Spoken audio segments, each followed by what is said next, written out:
Well, hello everyone, and welcome back to the costumeco channel. And today with me, I have the wonderful PC Williams. She is the costume designer of the new movie, The Roses, that is just out in cinemas right now in Canada and the US and UK, I believe. I So, believe it's illegal. hey, PC, welcome to the show. Thanks so much for joining us. Hi, thank you for having me. Well, we're gonna talk a bit about the movie, The Roses, and then before that we do that, though, I was just gonna ask you a little bit about yourself and how you kind of got started in costume design. So I started as a stylist, working in music mainly, and then moved into sort of like commercials. And one of my best friends from school, when I say school, I mean like 11 years old school. She is a director, and another one of our good friends from school, same, we've known each other since 11, she's a production designer. And my friend, the director, got funding from the BFI to do her first feature when we were like 26, called Powder Room. And that was the first thing I ever costume designed, the first narrative thing I ever costume designed. And so I was then in that time sort of going between music styling, commercial styling, doing a bit of like costume, but not really. And at some point, as much as I loved music styling, I just really loved storytelling more, and I think that like I really enjoyed when we got to like do music videos that had a narrative line in it, rather than just like a performative aspect. And I think as I sort of got a little older, and when I say older, I don't mean to be like, like age, but like, as I got into sort of like my late 20s, early 30s, I kind of just began to really check in with what I enjoyed about my job, what I really like loved doing, what I, outside of, being able to make a living and money, what kept me going. And actually the narrative aspect was just what really stood out for me. And so I transitioned from music and commercials into film and TV, and then just had like a run of really sort of lucky breaks. Like our show We Are Lady Parts did really well, and that led on to our film Polite Society, and that led on to like, me meeting Mahalia and doing The End We Start From, and it just kind of like spiraled from there into like, where I am now, where she's like, The Rose is just coming out, and working on this other feature. So I've been very sort of organic with my journey, but also definitely sort of listening to what I enjoyed and trying to sort of like follow that line. And I think if you do something that you love, and that you happen to be good at, it will starts to work out for you. So yeah, in a long then roundabout way. No, oh, I was gonna say, like many of the themes that you're speaking of, like I hear that from many designers, wanting to tell stories. And also just coming out of music videos. I've spoken to so many designers who've come out of music, so that's really cool. It's like the music video world is amazing, and it's fun, and it's like exciting and invigorating. But if what drives you is the storytelling, at some point you need something where you get to build characters, and you get to sort of like be part of this collaborative team, communicating an emotion through the big screen or little screen, depending on what you're doing. But it's really important. And I think the more, maybe music videos life was like fun when you're slightly younger and you have loads of energy and you can do like 2 music videos, 3 music videos, 4 music videos a week. But when you want to just really sort of like immerse yourself in the work, you kind of have to work less and give more of you, and actually that makes storytelling more powerful. Now, so tell me about The Roses. Like Daria and I were talking beforehand. It's Tony McNamara is the writer, and he's from The Great, and we all love that show so much. So, how did you get involved in this project? So I've been a big fan of Tony's anyway, and I think he's like, The Great is really funny. He's just got such a way with words. And the script came in to my agents, and Jay Roach was attached to direct, and I saw that Olivia and Benedict were attached to lead. And so I read the script and I was like, yes, I want to meet on this. When can we make this happen? Let's make it happen ASAP. I really want to meet them. I really want to do this. I was at the time I was filming in Nigeria, so trying to meet through like Zooms with everyone being in different countries and stuff. But I met with Jay, and I think that my response to it, and when I met with him, it was more about talking about what I wanted to do rather than showing him what I wanted to do. But I think that the things that I was saying sort of really resonated with Jay. And so when we got to start like officially working on the project, I was able to put imagery to the words and sort of then involve the actors and get their opinions on the sort of directions that I wanted to take. And I feel like what was on the page was so descriptive. It was so easy for me to respond with ideas that had such like fully formed notions around who Ivy was and who Theo was and what the world was like. You know, like I didn't really know that much about that part of California, but I did know about who these people were.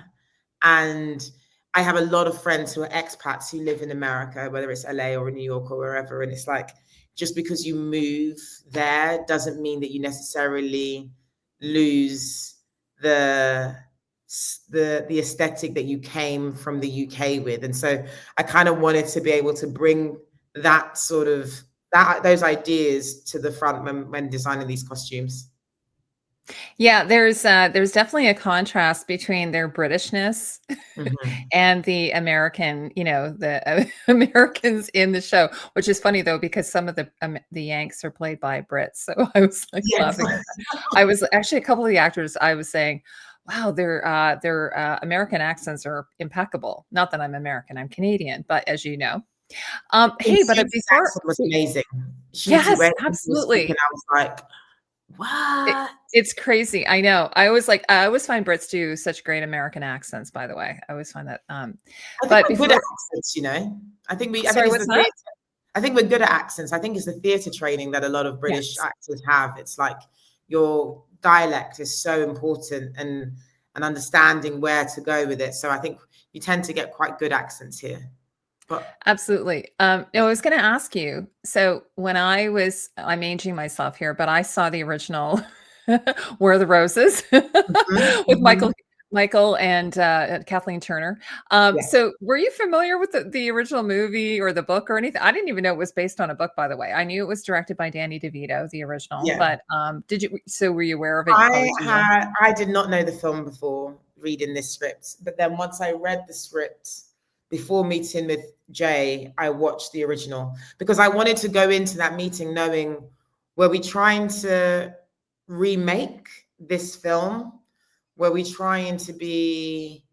loosely inspired by the film and therefore we had like lots of creative license to do all of our own stuff? Or were we trying to find the middle spot between sort of not being in a remake, but not necessarily being a reimagining and sort of being like a hybrid? And so I couldn't really turn up to that meeting having not watched The War of Roses. And then when I was chatting with Jay, he was like, no, I don't want to remake the film. The film as it was is such a classic. Like, we're not trying to do that. We are inspired by that film, but this is a film that's from today, that's relatable today with, the different, because I think, we have different issues that the couples are dealing with in our film than they would have been in Danny DeVito's film. But yeah, so I wasn't familiar with, but I am now. Yeah, I remember the ending on that very well. That's one thing. And I was actually, when I was watching this one, I was like, I wonder how they're going to end it. I sort of predicted it completely different than how it ended. So the script I read and the script we shot had two different endings. Oh, okay. Very interesting. Okay. We had a different ending when we started in production, and then Tony rewrote it to the ending that we had now. But watching the ending always makes me just go, Yeah, you know. it's funny because I saw an interview with Olivia and Benedict where they were sort of just speculating on really what happens. So, but it's Mhm. really left up to, I guess, the audience to decide Yeah, ultimately, I gather. yeah. So let's talk a bit about the costumes. Woohoo! By the way, I have some pictures that we can pull up as we go too. Okay, cool. So yeah, thank you so much. So now we want to start with Ivy. So she's like, she was an aspiring chef, I believe, and then so she's kind of quirky, and she's now sort of a stay-at-home mom. Like she's just cooking for like the kids or baking, I guess, Mhm, and so she starts off there, but then she becomes this sort of mogul, mhm.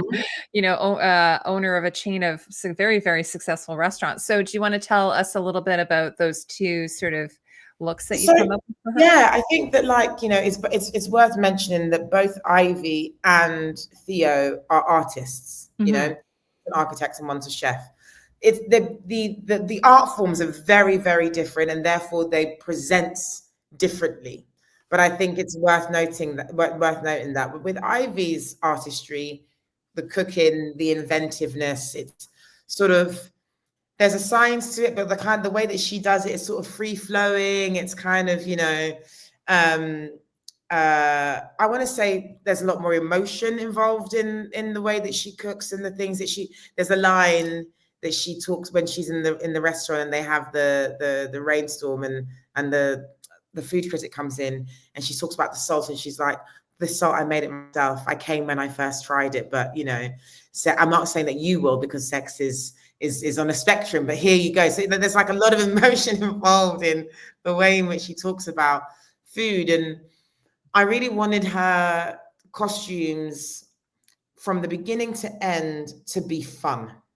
Like there has to be a fun element to them. They're quirky, they're artisanal, they are colorful without being saturated colors. It's sort of like the shine is off the colors, but they are colorful. They are I'm uh going to pull up some pictures here if you don't mind while yeah, we're talking. Okay. they're like boxy shapes, so she's like comfortable in them. Hmm. Um, and as she develops in her career, they become much more fitted to her body. They become much more corporate, but they don't become any less print heavy or any less Ivy. You always get the sense that this is something that Ivy may have had in her wardrobe, but may not have necessarily worn when she was a stay-at-home mum because she's running around looking after these kids that she's just letting run feral around their house, Absolutely. Yes, Um, absolutely. and the one time where we take away the print was actually this picture you have up here, which is Yeah. a picture from the dinner. But in every other outfit of Ivy's, there is a print somewhere. And I think it was really important to take away the print for this moment. And we can talk about. I think you want to talk about that scene anyway a little bit later, but we can, when we come to that, I can explain Sure. why. Yeah, the cake scene. Yes, Yeah, definitely. By the yeah, way, it was funny. Have you seen the bear? yeah. Because I was like, oh, she's a chef in this too. Yeah. So I watched the season 3 of The Bear is Yeah. when was that that's the season that she was first in, right? And I remember because we were filming just after that, and I was like, oh my God, I've just been watching this show, The Bear. I love it so much. And she was like, oh, I'm in that. And I was like, what? So then I was like trying to find her episodes. But yeah, Yes.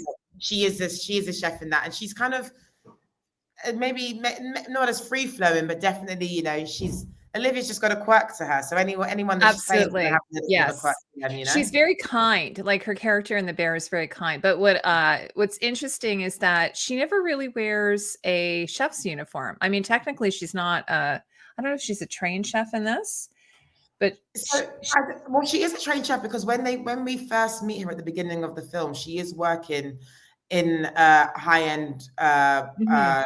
kitchen in London.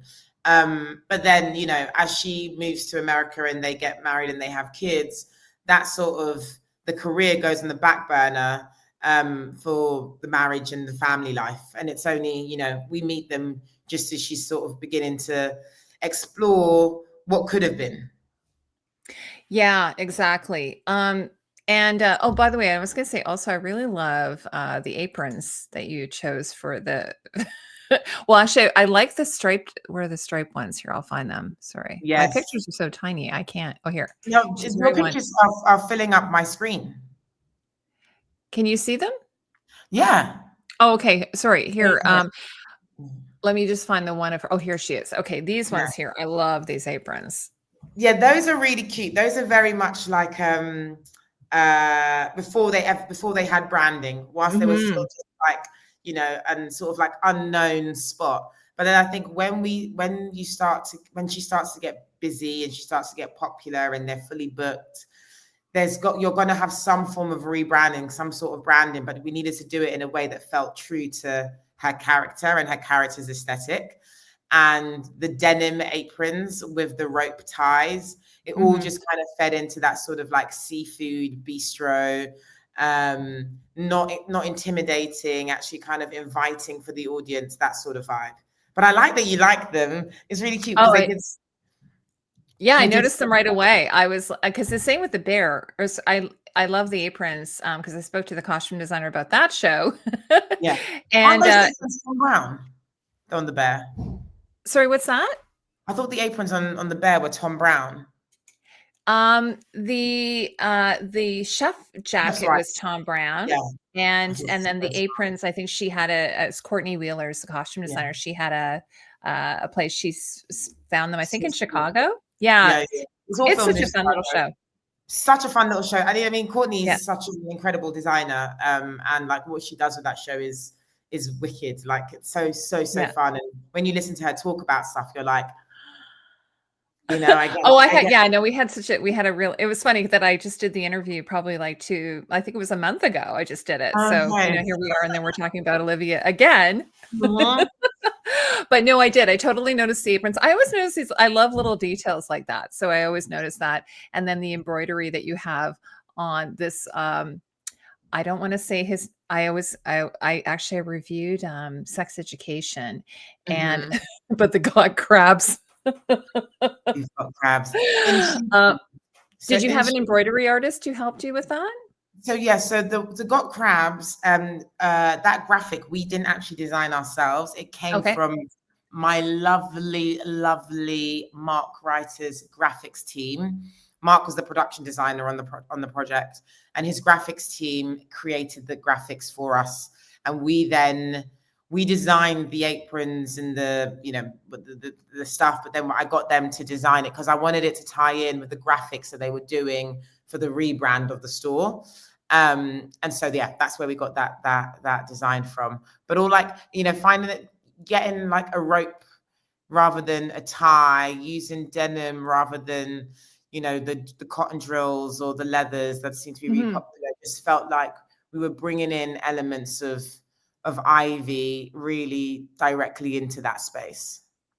Yeah, because it has sort of a nautical feel to it, I think, with Yeah, the grommets and the rope, like you said. Anyway, super cute. And then she's got that same embroidery on her on her chef's sleeve. jacket. Yes. Yeah. Anyways, I'm derailing this because I didn't have these in my questions for you, but I just wanted to point those out while we're chatting. Listen, Heidi, it's all about having a great conversation. So if we go left, we go left. If we go around, we go around. That's what I this is about. appreciate that because I tend to do that a lot.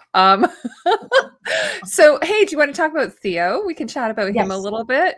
But Theo, Who played By the way, Benedict is so great in this. Like we were chatting about this earlier, Daria and I, that it's just so fun to see Olivia and Benedict in a comedic role because the two of them tend to be very, dramatic in their serious roles. actor.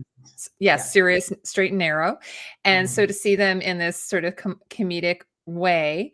Mhm. So do you want to tell me a little bit where you went with Theo in Yeah. his look? I mean, I know Mhm. you were talking a little bit about in my notes that I got that you looked at specific brands. Do you want to chat about Yes, that? I think for Theo, unlike Ivy, Hmm. Theo is quite a modular man.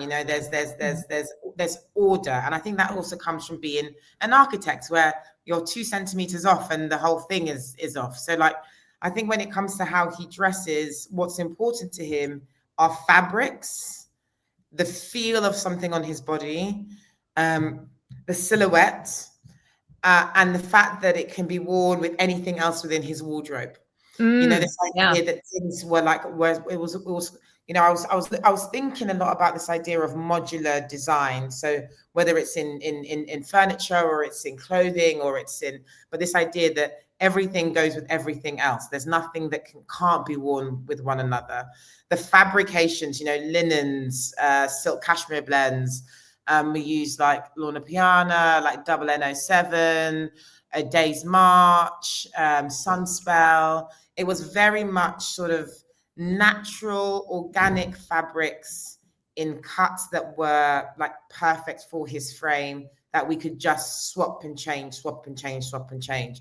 And as he becomes more of the domestic person and less of the going out to work, you lose the suits, which we had at the beginning. Like he wore that really beautiful suit at the beginning, and you start to go into just soft separates.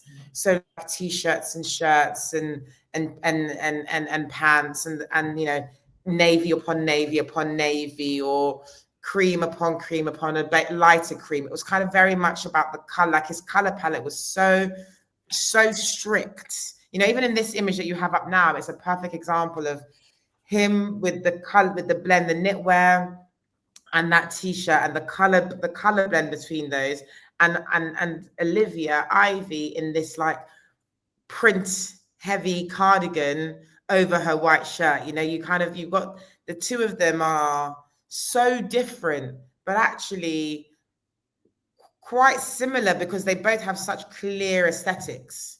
The aesthetics might be different, but the way in which their approach to their work and their life is evident in their approach to how they dress themselves. Yeah, and you were mentioning this earlier, but for instance, she always has some kind of print, it appears, right? Except you were saying with that yellow blouse. And then he always has sort of a neutral, very classic. I always call it like a capsule wardrobe, like you can mix and match everything. I love that.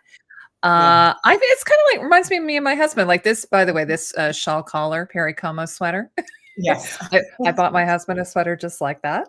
Hey. So, I'm the one with the prints and he usually is the solids. So that sort of, it can be a good relationship. Now in their case, maybe not. But I think I don't think in their case, maybe not. I think in their case, we get to realize that they realize it does work. Or, and by the time they realize that, you're like, and then, but I think the worst thing I think would have been to have them all exactly the same, like looking, them being like a similarity within them, and kind of feeling like because they're such different people, they approach the world so differently. Like I just couldn't imagine them being similar. Yeah, and here's this is a really funny picture, by the way, of Benedict. I don't know if you know what the context of this was. Yes, so this is when he comes out the car and he's like screaming on the floor after he's been fired. With the kids, yes. And then he shows up and she's like, "Why are you all messy?" Yes. You must have had to have multiples for that day. He did, and we shot this actually on day 2. And the jumper that I loved on day, I mean, we were not shooting in London, so like the idea of being able to pop out and get something like an extra spare was just like not even in the question. But I remember there was a jumper that I wanted, very similar to this jumper, but the neckline was slightly different. I think this one has a notched collar and the other one didn't. But we couldn't get repeats on time. And I was like, no. But actually, this one turned out to be the perfect jumper. And we did have to reset it. But because you were shooting it so early on, by the time we got to shoot in the restaurant, we kind of just left them as they were from when we shot them originally, and just use those rather than trying to like match the dirt down, Yeah. And by the way, so what was the fitting process like with your two leads? Did you take pictures, or did you have mood boards that you could show each other, like when you were doing the fittings? Yeah. So I had was it as in showing them the other person's fitting? Yeah. So I actually didn't show them the other one's fitting until the final fitting before the camera test. Okay. Because I wasn't trying to dress them as a couple. I was trying to dress them as who they are individually. Now, I showed both of them each other's mood boards, what the ideas were. But I think that, the process of trying to understand what the right fit is, what the right sort of combinations of things are, is so personal. Whilst we're working through that, I wanted to give space for that to happen. And then before we did the camera test, I was like, okay, this is what, Olivia's wearing, like the ideas for Olivia, and Benedict was like, oh my God, it's exactly like, this is exactly it. It's so good because Theo's going to be, because he was so excited about his costumes, and I was so excited about his costumes, and the fact that like his costumes got to, although they were quite subtle, because they're paired against someone who's not subtle, they actually stand out in their own light. But they were both incredibly generous with their sort of like their opinions, and their like the energy that we were sharing. We were sort of, I came into it with ideas, they had some ideas, we combined those ideas, we tried things that never got seen, and we tried things that we wanted to explore, but then we couldn't find where to fit them. But I think where we landed in a space which felt authentic. And I think that was really key, that these people didn't feel styled or dressed by someone else, that you had to feel that this could be something that they would pick themselves. So I think we landed somewhere that was authentic, and we landed somewhere that felt true, but also that gave us like a sense of visual direction. Like we have a point of view, and but it never feels like it's shouting out of the screen, So I think that it was a really fun process. It went by too quickly, if I'm honest. I would love to have had like a couple more 3-hour fittings, but time was just, we were up against it with time. Olivia was filming, it was just like getting things all together before we got to shoot was tricky. But once we were there, we'd done all the work that we needed to be able to get something that we were really happy with on screen. By the way, did you shoot in America, or did you shoot in England? We shot in England, yeah. Oh, you did? Okay, I was wondering about that, because at first when I saw the promo for this, I thought it was, I'm like, oh, there's the, War of the Roses, which is American, and then this is War of the Roses, England. But then it turns out that actually they're, so you found some locations that kind of look like some locations in South Devon. But we filmed mainly in Pinewood, the studio, because Mark had to build the house that we shot in. So we were on Pinewood for a lot of it, but then we were in South Devon shooting. And then we had a couple of days? We had a couple of days where we were like external locations, but it was a lot of studio-based work. Wow, they built that house. That's crazy. Babe, the first day we walked into that house first day we walked into that house when it wasn't dressed yet, it was like, wow. But the day when we walked into that house and it was dressed, and you were just, it seemed as though the house didn't stop. Like you would just walk in and walk in and walk in and walking.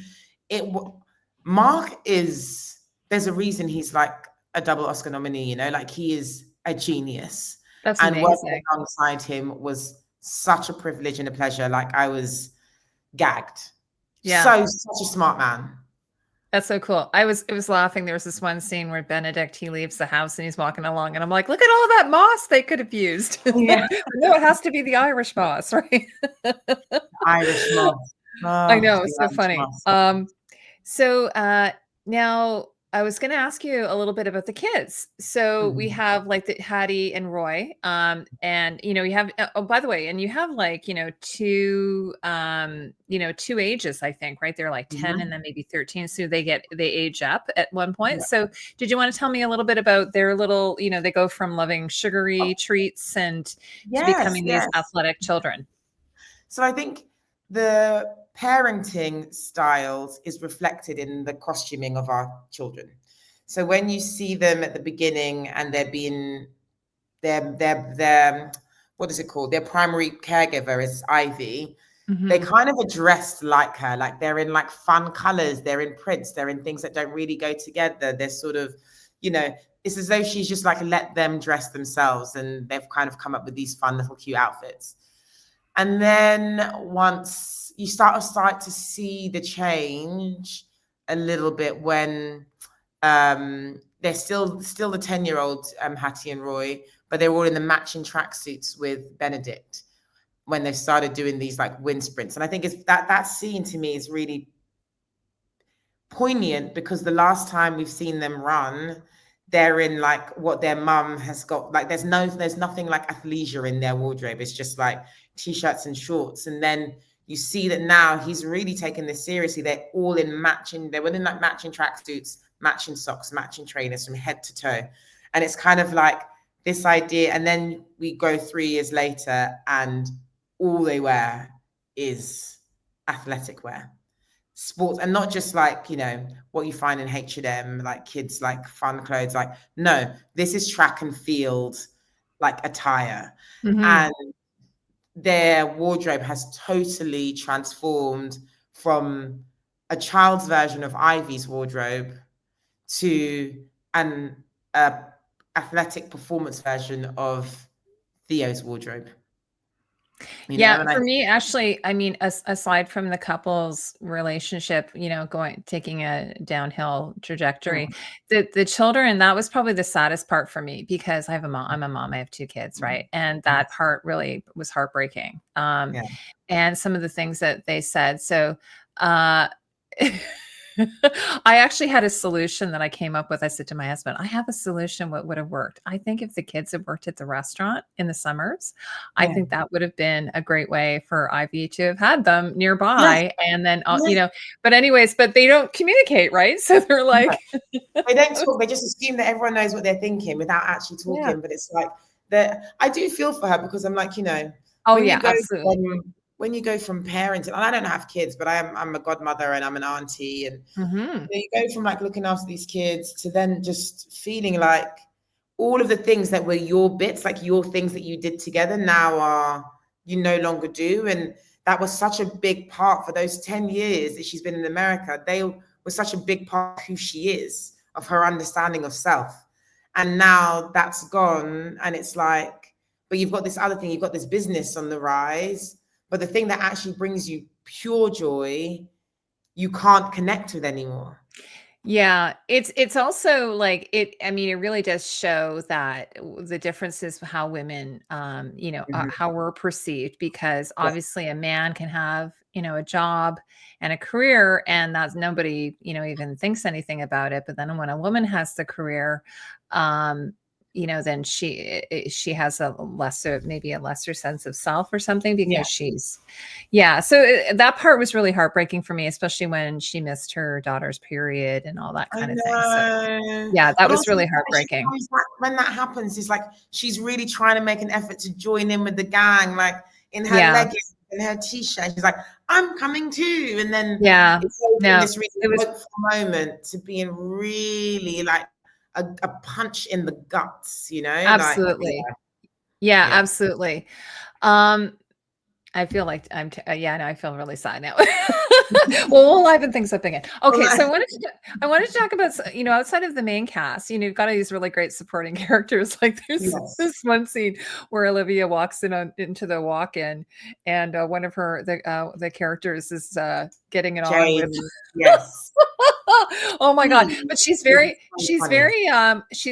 accepting of it. You know, like I said to my husband, I'm like, most people will probably be fired for that, but no. She's like, okay, you know, just don't contaminate the food, you know. So do you want to tell me a little bit about some of their, like, Andy Samberg and of course, the other characters? So Sunitha, who you just had on the screen, is like, I love her, by the way. I've seen her. She's a fabulous actress. She's hilarious. Like, I've just got to know her on this project, and I was like, oh my God, you are so funny. And she reminds me of girls, like when I was doing her boards, it reminded me of girls that I went to school with, who, you know, it's like, especially where she's at in her age, where she's like that sort of like mid-20s, you're sort of stuck between what you liked as a teen, what you think makes you look grown up and actually what you're probably going to end up eventually curating as your own aesthetic.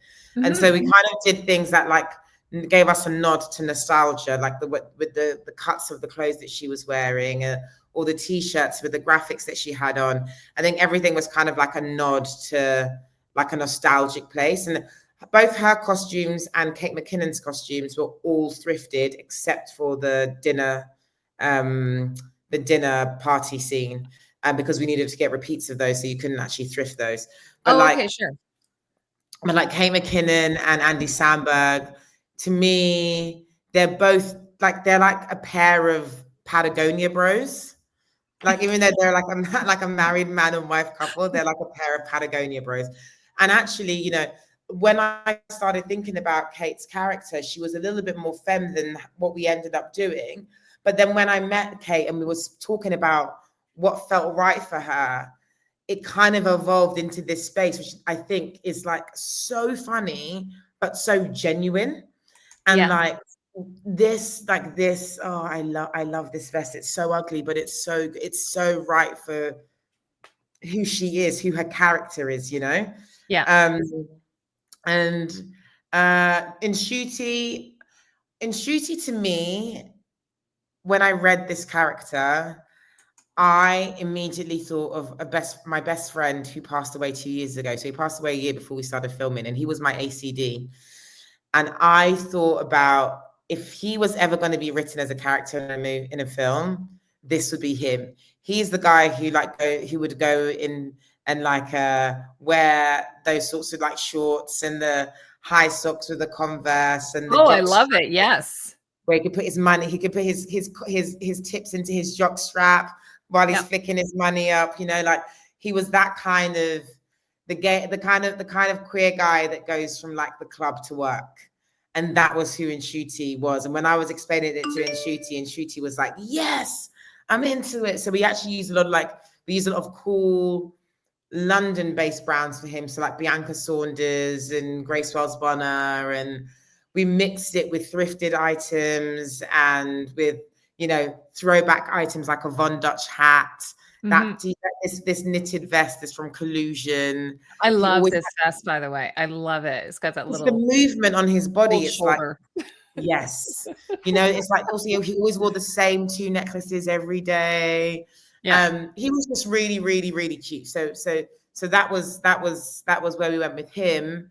And then my fangirl moment was when I got to do a fitting with Alison Janney and was just like, you are Alison Janney and I'm just me and we're working together. Here she is. Yeah, she's in very, very just one scene, I believe. One scene, but such a powerful, punchy scene. And she's such a, you know, every time we took a photo of her with like the different options of dresses that we had, she would stand and pose like a 1920s French illustration. It was just like French Vogue illustration. It was just so elegant and beautiful and goddess-like. And we actually went with this Adeline Lee dress, who's a young designer that went to CSM, and their brand's like a few years old. And it just felt sort of, it's so classic, but so fashion forward, like the silhouette on her, that neckline, that belted waist, the way the sleeves are, it just felt really strong for this moment in the film. That scene just needed that. I didn't want her to be in like a suit, you know, like a suit jacket. And I just thought, she's saying these words. She's not your average lawyer. She's a lady who knows a thing or two, and I want to kind of know who she is. So let's dress her up like that. So they were all just really fun. It was just really, really fun to. And then Jamie and oh my God, how can I forget Jamie and Zoe? Jamie's so tall, and his frame, he's got such a full frame. Yes. So, you know. By the way, his accent of all of the accents, I was like, oh my gosh, because I've seen him, like he's in Cruella, you know, I've seen him in so many different movies where usually like a baffling, you know, I don't know what you call that. Just sort of like a British, bumbling British person. There's probably a name for that type of character. But in here, he's so straight, and he's his accent, I was like, oh my gosh, it's so weird hearing that come out of his mouth. He was so good. And his humor is so dry, like Mhm. so dry. But when you're watching that like come out like on like in person on the floor, and then also in the edit, I can't but like when he says that line where Sally's like, I just knew that you were going to be something, and he's like, did you? How? But it's like it's like it's 3 words, but it's so Yeah. funny, and it's like his facial expressions with the way he said it in his accent.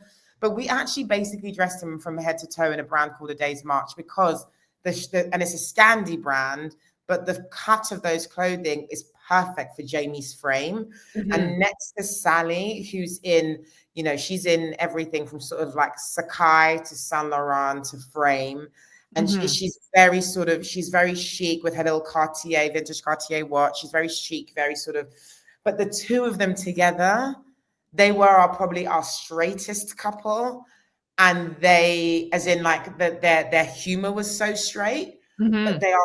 it's like, it gave them all the space to perform, and for us to just like, that dinner scene, when the things that come out of their mouth, Oh, I and know. and I'm like, and her in her little Sakai top, which is like butter wouldn't melt, and she's like, they were really, really fun to dress and to work with and to share ideas with, and come to where we landed. I'm very, very happy. I know another thing I read is like we were talking about this gorgeous house that they built, like this Mm. amazing house in a set in Pinewood Studios, which by the way is where Star Wars was shot. I always have to Yes. very cool. Um so you took some production design details and sort of used that as well, like as Mm. inspirations for like the wallpaper, the colors. Like, Mhm. do you want to tell us a little bit about that? Yeah, so I think you had a photo of the photo of Jamie and Zoe in Barry's house, where Oh wait. Andy Samberg is standing there, and he's in like a plaid shirt, and there's a plaid wallpaper behind him. Oh, so I'm Um, gonna find that. Sorry. yeah, no, it's okay. But we that's Yeah, sort of he's like, wearing plaid. And then and the this wall. what's funny? I used to have a kitchen with plaid wallpaper in it. I mean, it was my parents' kitchen, but yeah, they put plaid wallpaper in it. You don't usually see that. I've never had a kitchen with wallpaper in. I've had kitchens with that were painted, but never had a wallpaper. I would quite like to have a wallpaper kitchen though. I think it's It's kind of pretty fun. fun. Yeah. But then we did that. We did it also with the therapist studio, where she's got a little neck scarf on, and that scarf is a very Mhm, similar print to the fabric on her chair behind. Also, mhm, in this image you have up now, they're both Ivy and Theo are actually wearing the same colors. Um, mhm, but it's just, he's in the navy and the light blue, she has the two double blue in her barber shirt with the denim, and then her earrings have the color of his jacket in them, in the stone. But it was very much, there was a lots of moments where I was trying to subtly either connect the characters to one another or connect the characters to the space. And I think working with Mark and sharing all of our reference images, sharing like our ideas. I like text him randomly, like I'm trying to sleep and an idea comes to mind. I'm like, let me see what Mark thinks about this. And I'll be like texting him. And, we had such a great relationship, the two of us, a great working relationship, which has thankfully developed into a friendship that I'm very proud of the frames that you see as the finished article on screen. Yeah, I had, Carlos Rosario, I don't know if you know him. He Mhm, did, Shogun, and he was telling mhm, me that basically he was across the across the hall from the production mhm. designer of Shogun, so they would just kind of, like, come and visit each other, and I always love hearing about that. I always love hearing production designers, costume designers, like, having forging these wonderful relationships and, oftentimes working together on future projects, so that maybe that will be something you'll do together. I mean, I would jump at the chance, but I think it's really important. I think it's important to work closely with your production designer, because you're making the image not as a singular entity, but as a collaborative effort, and you kind of want to make it so that everything sings together in harmony, rather than I'm pointing out this thing or that thing or that thing, like. And I feel, Mark's office wasn't opposite for me, although I wish it was. But whenever I would go into the production, because we were in a slightly different building in Pinewood, because we needed more space to have the workroom and all that sort of stuff, whenever I'd go to see production, I would go via Mark's office to see productions. I'd go and see him and hang out and look at the new drawings. And we just, also we just spoke all the time. We were very much connected whilst we were working. Amazing. I don't have much time left with you, but so before we end, I want to just talk about the cake fight sequence, which is pivotal. Actually, in the other movie, they do have a big dinner scene as well. So I think it's sort of like that does feel like there's a nice parallel there. So do you want to tell us about that dinner scene? Like, she's been cooking, she's been prepping all of, preparing this meal, and then to finish it off with this cake, which was fabulous. By the way, you must have had some foodie, technicians come in, or yes, we had a food. We actually had the food economist from The Great, which amazing. She's so talented. Do you want to tell me a little bit about that scene? Like, this is sort of the aftermath of it. Yeah, I mean, it's one of the funniest scenes in the movie, but also the most heartbreaking scenes in the movie. Absolutely, yeah. And I think that Tony's really smart in the way that he did that. Like, he gets you on this sort of like adrenaline of laughter, and then you're like, you crash, and when you crash heavy. When I read the script, my first thing was like, oh my God, all the repeats we're gonna have to have. When I read it, because you don't think about that when you're watching something, but when you're making something, you're like, how many of these costumes will I need to source to make this thing work? But what was really great was talking with the home economist and talking about what she wanted to use in terms of the ingredients to make this cake. Because I think that like certain ingredients, like anything that's a slightly more oil-based, obviously stains a lot quicker onto clothing. But if you can remove that, then you can have things that can almost like rub off quite easily, which allows you to reuse the item of clothing again before you have to do a change. So we spoke about sort of like what I was thinking in terms of costume-wise. I was given a steer onto sort of what fabrics are kind of good for the sort of cake finishings that she was thinking about. And, going back to what we were talking about at the very beginning, this is the one scene where Olivia is not in a print. She does have some shirts which don't have print. Like, she's got a blue shirt and a green shirt that don't have a print, but we've added a trim, or we've done some like hand embroidery to it to give it something, so it's not just a block color. But because there's so much happening in this scene, there's so much happening emotionally, there's so much happening story-wise, and there's a lot of weight in the scene. I think it was really important to sort of pull back on her costumes for here, and almost, again, finding a way of sort of connecting both her and Theo. Yes, she's in a yellow and he's in a beige, but kind of tonally, they're from the same world. And she is kind of doing a hymn where it's about the textures rather than the print or the color. So I thought that this particular top is from a brand called Leam, just felt like the right thing to do for this moment. It wasn't about the costumes here. It was about giving the actors the space to perform without restriction, and giving Mark's home the space to be seen without restriction, so yeah, I kind of wanted to like lean into the colors that already existed in that space and not have anything costume wise that sort of like stood out too much. I mean, even Jeffrey's for the first time, I mean, he's in color, but it's sort of like a sort of a muted tone to make sense with the surroundings and everything. So yeah, that was what I was going to say earlier, but thought we should do it when we were talking about the scene. Yeah, absolutely. And also you have like all the, the fondant and the, I know, I'm just saying, because I've worked with food coloring, and that can be an concern as well, the food coloring. Yeah, I think, but it's also, I think, there's so many ways, there's a lot of ways to cheat things, right? So things look one way, but that's not necessarily how it's been made in the same way that you would make it if you're making it at home. And so I think that we were just, we had 3 repeats for everyone in the scene. Yep. And I was kind of like worried, like, oh my God, maybe we're going to need more. And she was like, no, it's going to be fine, because how we're making the cake, it's not going to, and you know, she was right. So I from here on out will always trust the food economist. Amazing. Now, PC, before I let you go, because I promised that I would, keep this to a tidy amount of time. Do you want to tell me, like I know you're working on something right now. Are you allowed to tell me what you're doing? Yes, I'm working on a feature called Personal Close Friends with Brie Larson, Lily Collins, Jack Quaid, and Henry Golding. And it's a comedy. It's funny. It's about a celebrity couple and a regular couple who develop a friendship, and what happens when the two worlds collide. So, that sounds so great. And you have an American. You have Jack Quaid in it.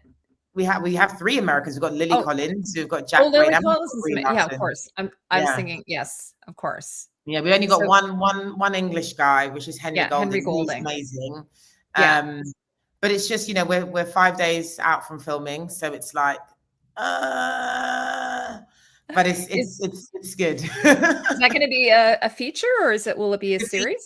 It's a feature with Amazon MGM, and the director is a guy called Jason Orley, who we've developed this really amazing friendship where, like, now I'm like, I'll show him something and he might not say he doesn't like it, but I was like, yo, Jay, I can see your tell, you're not into that. And he's like, I can see your tell, you're not into this. And I'm like, yeah, you're right, I'm not into this. So good. This thing where we're like, it feels as though we're like 15-year-old kids who've like met at summer camp and are just like having this like lol time. So it's really fun. It's really, really That's fun. awesome. Yeah. And you found a little space to work out of, and you said you have a rack behind you of rejects. Yeah, this is a rack of rejects from the fitting this morning. It's amazing how much stuff, when people say that like working in film is glamorous, I just think to myself, I know you've never stepped foot on a film set, because it's like the most unglamorous thing. It's about hauling rails and racks of clothes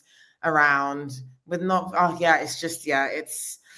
I love it, don't get me wrong, and I'm very excited and I love my job, but I'm like, my job is not glamorous. My job is like, I'm basically lift for a living. Yeah, I was actually having lunch with my friend the other day, and we were downtown Toronto, and I saw this woman pulling a rolling rack of costumes or clothes. And she might have been a stylist, I'm not sure. But I was like, yeah, I used to do that. That was me. It's awful. My background's mostly theater, but lots of times. And it was always so scary, because you'd be going down a city street or something like that, and you'd hit something, and I'm like, oh my God, what if this whole thing knocks over? It's terrifying. I mean, have you seen Cabaret, the theater performance? I know Cabaret, but I haven't seen a recent one of it. Yeah, those costumes are insane. Like, so good. I love going to I think theater costume design is such an art form. We as screen designers, we can cheat a lot. You don't have the luxury of cheating in theater, and I think that makes it like triply hard. And then you also don't have the money that you'll get in like film or TV. I respect theater designers a lot for what they do. So I go and I watch a lot of theater to, I love the craft. I think the craft is just amazing. Yeah, well, I mean, I think they both have challenges, because obviously you have like, you have to have blood or, special effects or stunts, like there's all kinds of issues there. But in theater, yeah, it's for sure. Durability is a big thing. You need things to last. And like you say, there's never money. There's never enough money, ever. Yeah. Well, when I used to work in theater, do you know the expression beg, borrow, steal? No. Have you ever heard that? It's a theater term. So you beg, you borrow, and you steal. And I have stolen from family and friends. Like someone will go to see a show that I worked on. They'll be like, "Hey, those are my glasses." Yes. Did you say beg, borrow, steal, or big, borrow, steal? Beg. You beg. Oh yeah, I've heard that saying. Yeah. Beg, borrow, steal. Yes. So when I was starting out in film, my first feature, I begged, borrowed, stealed. You have to when you have no money. Yes. Well, anyway, I want to wrap up because I know you have another interview and I've kept you over time. I'm so sorry. But No, PC, this it's was been such a fun. pleasure. Thank you It was so really much. Will you come back and talk to me about your Of film when course. that's wrapped? Or, Yes. when Yes, yes, not yes. wrapped, but when it's out When in it's the when it's theaters. out, yeah. Yeah, Sure. I'd love to But have no, you thank you back. so much for taking the time. I really appreciate it because I think that there's so much good work out at the minute. So like anyone who wants to sit and chat with you about the work that you do is it's such a privilege. So I appreciate it. Thank you. Well, it's one of my favorite things to do in the world. So I was really happy to have you. Ah, okay. Okay, well, everyone, and thanks everyone for watching this today. Yeah, Take care thank you now. guys. Okay, thanks for being here, PC. Take care, All right. everyone. See you Bye. later. Bye. Oh, okay. Nice to meet you, Heidi.